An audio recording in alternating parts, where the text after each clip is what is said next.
Hi, Mystery Recapped here. Today I'm going to explain an action thriller movie called Desperate Measures. Spoilers ahead. Watch out and take care. The movie opens as two men visit the San Francisco FBI office late at night. A security guard soon stops them and asks for ID. One of them shows his badge, revealing that these men are local police officers, Frank Connor and Matthew James. They are thus allowed entry, but the duo don't seem to be visiting on official duty. Instead, they break into a room reserved only for authorized personnel. Matthew then quickly sets up his own personal laptop and begins hacking into the FBI's system. They are looking for someone with a specific bone marrow for an unknown reason. Just then, their search is interrupted by a security guard who seems to be on his regular duty, but Frank sneaks up behind him and handcuffs him for no reason. After a few minutes of searching, they finally land on a man named Peter J. McCabe. However, he turns out to be a criminal with charges of murder, manslaughter, and assault. The next day, Officer Frank has a conversation about Peter with the police captain. It is revealed that the criminal is currently locked in solitary confinement for breaking an inmate's leg at Pelican Bay State Prison. Even though the guy has had no formal education past grade 9, his IQ is over 150. Moreover, he has escaped twice and killed 2 policemen in the process. The second time, he burned them alive and used their IDs to confuse the police. Peter McCabe is not just a fugitive, he is an extremely intelligent sociopath who loves to play with people's minds. Despite all the security hazards, the captain agrees to let Frank meet one-on-one with the criminal. The officer soon enters an interrogation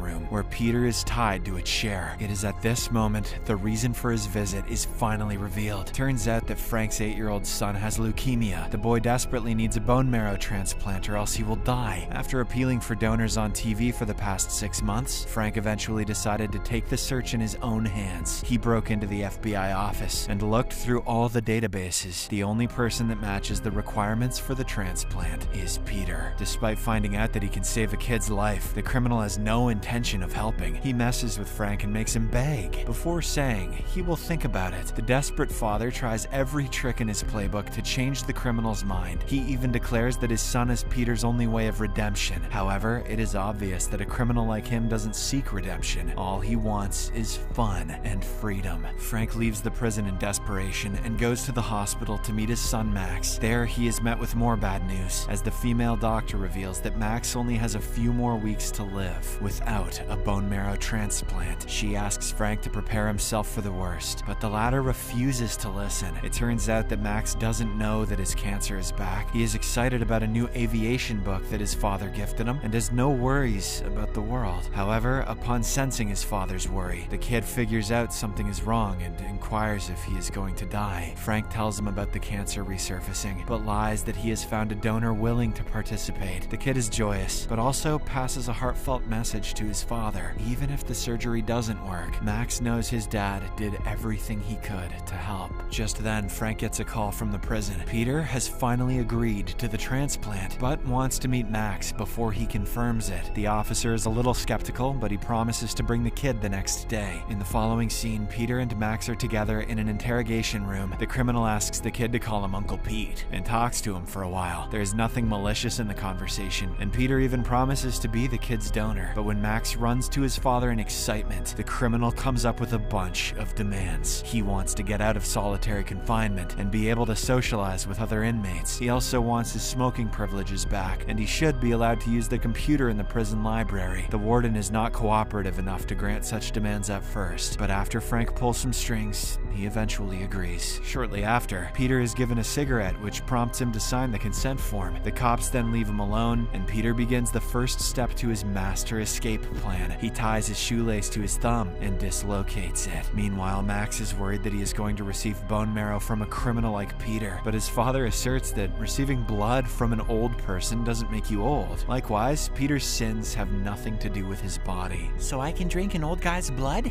That's What? In the prison, the psychotic criminal continues the preparations and approaches a secret drug supplier. The man doesn't want to do business with him, but Peter threatens him to oblige. He wants an ampule of something called Narcan, which is used to treat people who have overdosed. The supplier asks what he wants the drug for, to which Peter claims that everyone will know in time. Later, as the supplier works on getting his hands on the drug, Peter goes to the library. He uses the computer to study the map of the hospital where the transplant is supposed to take place. The clever criminal wants to intricately plan the escape route out of the hospital. When the guards check what he is doing, he pretends to play chess. Because he is extremely good at it, they never bat an eye. In the meantime, the police force prepares the hospital for Peter's arrival and ensures complete safety. There will be several helicopters flying above, and an army will escort him to and back from the hospital. A night before the big day, the supplier gives Peter his daily dose of medicine, but he hands him 2 cups, one of which contains the Narcan he asked for. Once alone in his cell, Peter ties the ampule to a thread and the other end to his teeth. He then swallows the ampule to pull it out when he needs it. The day of the transplant finally comes, and Peter is transported to the hospital by a large security convoy. He is taken to the OR in restraints, but they have to be removed when he is kept on the bed. The guards do not waste time before tying his hands again, unaware of his dislocated thumb. And as soon as the doctor sedates him to initiate the transplant, Peter drinks the contents of the ampule. This prevents him from passing out even after the anesthetics, leaving the doctors bewildered. By the time they catch up on his plan, he has already slipped his hands out of the bondage thanks to his broken thumb. He then uses a gas pipe that is inside the surgery room to attack the doctors and guards before making a run for it. Frank, who had been watching the commotion from the upper floor, runs to their aid. He helps them before turning his attention toward the fugitive. Peter slides down the laundry chute and wears a doctor's coat to disguise himself as one. Despite having a chain tying his legs together and a gunshot wound on his leg, the man is unfazed. He goes to a room and threatens a lab technician to break the chains using the hospital's laser guns. After that, he runs to the emergency room to get a shot of morphine for the pain, but Frank catches him in the act. At this intense moment, Peter holds a scalpel to the throat of Samantha, the doctor who is in charge of the transplant. He then demands that Frank give up the chase right now. The detective refuses and tries to shoot, but Samantha reveals that if Peter dies, the bone marrow will be useless. This means that Max will never get the transplant. As Frank contemplates what to do, a policeman named Wilson appears from behind a curtain. He points his gun at Peter, asking him to let the doctor go. In a moment of panic, Frank gives up his gun to Peter so that he can defend himself. The act ensures his departure from the police force, but all he cares about is saving his son. Soon the place erupts into a shootout, which ends up with Peter killing another policeman and hurting Wilson gravely before running away. When the captain arrives with his team, he berates Frank for letting people get killed for his son's life. Frank is then arrested for his erratic behavior, and he is sent to the police station. However, when they are outside the hospital, he throws the policeman into a crowd of reporters and escapes. Back inside, Max bleeds from his nose, and Dr. Samantha is tending to him. Officer Matthew is also with the two, but he's soon attacked and knocked out by Peter. The criminal then threatens Samantha to reveal where the cyclopropane is kept in the hospital. He also promises Max that he will send her back as soon as she helps him find what he wants. Meanwhile, Frank arrives at the hospital and goes straight to his son to check if he's okay. He also helps Matthew and learns that the fugitive was talking about propane. This gives him an idea of where Peter might have gone, perhaps to the trailer park to see the boys. Frank then instructs Matthew to take care of the kid before heading outside. Elsewhere, Peter makes Samantha put 2 tanks of propane into a bag and asks for directions to the electrical room. He is planning to blow up the place as a distraction to escape without getting caught. However, Samantha takes him by surprise and hurts him before running away. She then meets Frank in the hallways and the two engage in a short conversation. The desperate father begs her not to tell the police about Peter's whereabouts, as he will surely get killed. Samantha is a bit hesitant, but she eventually agrees and goes to tend to Max. Shortly after, the two men meet outside the room with propane, but Peter has an upper hand because Frank cannot kill him. He then blows up the room and runs away yet again. The explosion also causes the entire electrical system of the hospital to shut down, including the ventilators and the lights. As a result, Matthew moves Max to the old building of the hospital, which is joined through a bridge. While trying to follow them, Frank notices that Peter is also moving to the same building. As he crosses the bridge, the cops start firing at the criminal, but Frank saves his life by shooting at the light they are using to locate him. Shortly after, the SWAT team enters the hospital, which means Peter doesn't have long before he is either caught or killed. To gain leverage over the guards, he holds their team leader hostage. This allows him to access the control room, which he uses to put the entire hospital into lockdown by closing all of the doors. Meanwhile, Samantha is told that the kid is in desperate need of a doctor, and she needs to be in the old building as soon as possible. When Frank learns of this, he takes immediate action. He hides Samantha from everyone and gets her to the other building. This act of heroism gains him appreciation from even Peter, who is watching them on CCTV cameras. After being let inside, Frank and Samantha go to see Max, while Peter plays out the next part of his plan. He brings the hostages on the roof as a distraction, knowing that the captain and his team will be on the bridge joining the buildings. He has laid a tank of propane near the bridge to kill them, but Frank figures out his plan and saves the captain and his team's lives by blasting the propane when they are not on the bridge. Now the only people in the building are Peter, Frank, Matthew, Max, and Samantha. The latter three are inside a locked room, while the other two are outside. Peter approaches Frank and threatens to kill him, but Max quickly opens the door to save his father. In the process, however, he ends up being held at gunpoint. Peter then enacts the last part of his plan and uses the kid as a hostage. They go to the morgue, which has a way to the tunnels underground. This was Peter's original escape plan all along, as he had acquired the map of the tunnel from the internet. He then makes a hole in the wall and apologizes to the kid. Peter says that he would have helped if he were not in such a dire situation. After this, he leaves the kid there and runs through the tunnel. But Frank soon learns about Peter's plan and finds him driving away in a blue truck. He then steals a police car and uses the cop's ID to ask for help from the control room. After driving for several minutes, Frank finally sees the car about to get on a bridge. This gives him an idea, and he contacts the bridge operator through the police car's intercom system. In the meantime, the news of the criminal trying to flee in a blue truck reaches the captain. He quickly gets into a search helicopter along with a police sniper. They are headed towards the same bridge where all the action is happening. On the other hand, Peter realizes he is being followed and accelerates his vehicle, but to his dismay, the operator has already locked all the exits. After playing the cat and mouse chase for so long, Frank finally traps the criminal on the bridge. Peter still has the gun he stole from a police officer earlier, but before they can come to loggerheads, the helicopter carrying the captain and the sniper appears near the bridge. Peter uses this opportunity to create chaos and shoots at the helicopter. The sniper takes his rifle out and fires back in response. However, Frank jumps in front of Peter and takes the bullet in the arm to save him. This gives the criminal the perfect chance to run away, and he tries to jump off the bridge, but a desperate Frank shoots him in the leg, causing him to fall into the river below. With his remaining strength, the officer then jumps into the water and saves Peter just in time. In the aftermath of this face-off, an injured Peter is transported back to the hospital. He knows that he may very well succumb to his injuries, and finally agrees to the transplant. At the hospital, Samantha heads the complex surgery. They take out the necessary stem cells from Peter's spinal cord and transplant them to Max. Fortunately, the whole operation is a success, and the little boy gets his life back. On the other hand, Peter has a more difficult road to recovery. He is kept inside a glass box in the hospital, which is guarded by a police officer around the clock. One day, after the routine checkup, Peter calls in the officer. The criminal seems to be struggling and can barely talk. He gestures at the officer to lean in close and asks how Max is doing. The latter obliges and reveals that the kid is doing fine. Surprisingly, as the two engage in conversation, Peter steals the officer's gun. The movie ends as he asks the cop what kind of a car